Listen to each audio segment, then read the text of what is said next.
They say life begins at 40. Well, tinuod gid na. Sa atong edad, murag mas mature na ta sa hunahuna. Mas maampingon sa pagpili sa atong mga higala ug mas klaro na ang atong mga priorities. Pero dili po nato kalimtan ang atong lawas. Sa kadagan sa atong gibati nga sakit ug stress, usahay atong gina-ignore hangtod moabot sa punto nga kinahanglan na gyud nato og medical attention.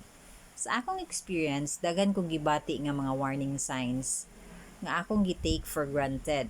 Hangtod na na-admit ko sa emergency. Sa una, taba jud kayo ko. Mukaon ko bisan unsa, walay pili.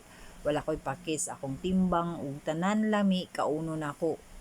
Pero karon mas conscious na ko sa akong health. Mas ganahan ako magkaon og gulay sama sa kalamunggay, sa tinola, baskoy. Ana na jud akong ako mga pagkaon ron. No more soft drinks, no more fatty foods, and no sugary foods.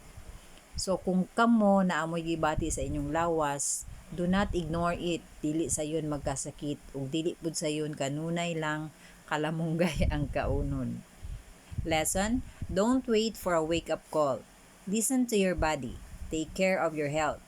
Cherish the people who matter and embrace your 40s with wisdom and gratitude. Life may be different, pero pwede gihapon nato himuon nga mas meaningful og fulfilling.